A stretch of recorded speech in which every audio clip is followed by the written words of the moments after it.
Welcome to a special collaboration between Ollie Bai and Useful Charts on the topic of ancient Assyria, Babylon, and Persia. On the left, you're going to see maps by Ollie Bai showing how the territory changed over the centuries, and on the right, I'm going to be explaining the family trees of the various kings. Part 1 is going to cover the Assyrian Empire during the Middle Period, as well as the Neo-Assyrian Empire. Part 2, which will be posted on Ollie Bai's channel, will cover the Neo-Babylonian Empire and the Achaemenid Persian Empire. So let's get started. The first Middle Assyrian king was Arib-Adad I. Just prior to this period, Assyria had been under the control of the nearby Mitanni Empire. But during the reign of Arib-Adad I, internal conflict among the Mitannis allowed Assyria to break free. His son, Ashur-uballit I, went to war against Mitanni and won, making Assyria once again the dominant force in the region. Ashur-uballit was a contemporary of Pharaoh Akhenaten and Queen Nefertiti of Egypt, and we get additional information about his reign from the Amarna letters. The Amarna letters are a large collection of diplomatic correspondence from this period written on clay tablets and found in Egypt. Another important point about Ashur-uballit is that he had a daughter who married the nearby king of Babylon, Burna-buriash. This was during the period when the Kassites were ruling Babylon. Therefore, the next several kings of Babylon, starting with Kuri-galzu II, were likely descendants of the Assyrian dynasty through this female connection. Ashur-uballit was followed by Enlil-nirari and then Arik-den-ili. During the reign of Arik-den-ili, you can see Assyria's territory starting to grow. But it wasn't until the reign of Shalmaneser I that things really took off. Shalmaneser and his son, Tukulti-Ninurta I, were able to conquer Assyria's main rival, Babylon. Tukulti-Ninurta I was the first to use the title King of Kings, and his reign marked the peak of the Middle Assyrian Empire. However, he was murdered by his son, Ashur-nadin-apli, who usurped the throne for himself. He had a relatively short reign and was followed by his son, Ashur-nirari III. During the reign of Ashur-nirari III, Assyria lost control of Babylon, and in fact his uncle, who became king after him, died in a battle against the Babylonians. This set the stage for a distant relative, Ninurta-apal-ekur, to seize the throne and for that branch of the dynasty to take over. You can see here that he is somehow a descendant of Arib-Adad I.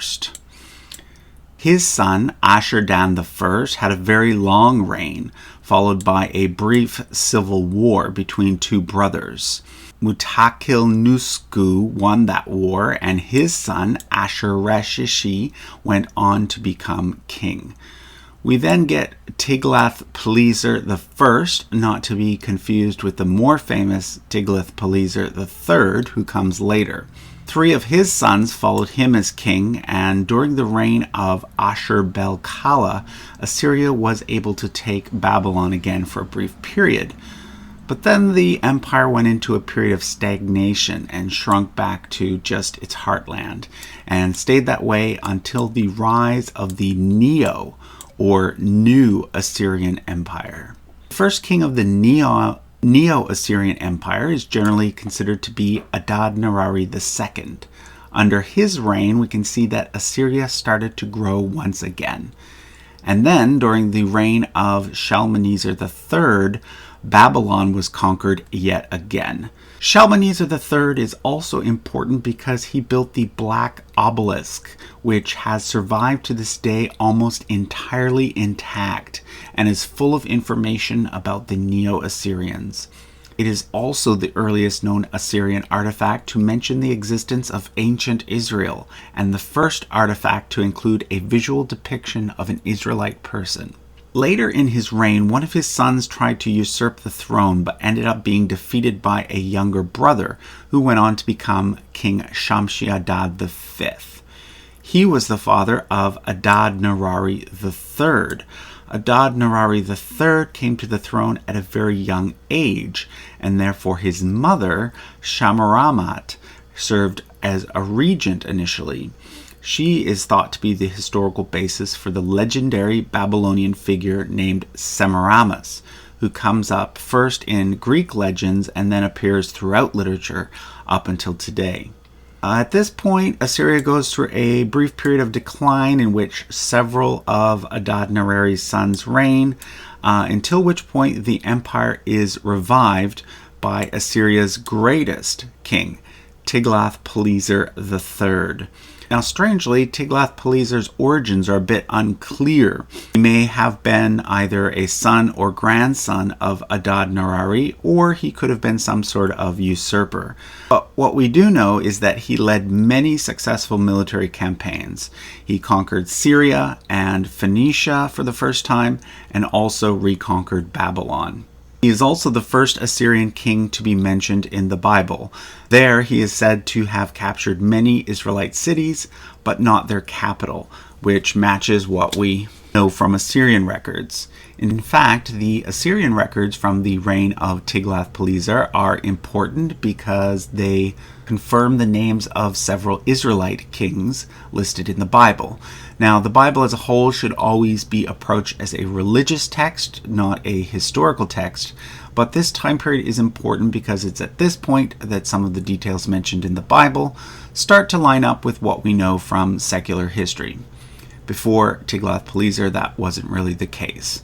Two of Tiglath-Pileser's sons reigned after him, first Shalmaneser V, and then Sargon II, who may have stolen the throne from his older brother in a coup.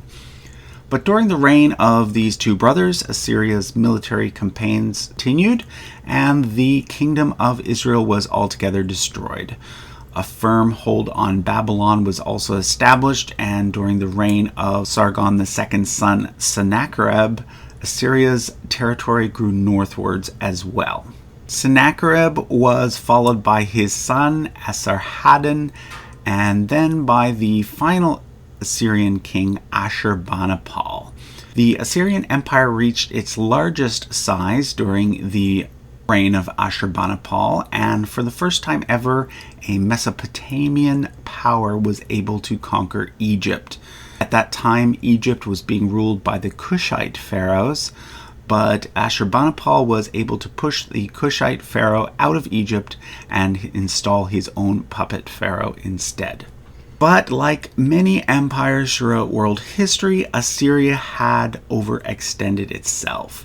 After the death of Ashurbanipal, Assyria quickly declined due to internal conflicts and was soon replaced by the Neo-Babylonian Empire.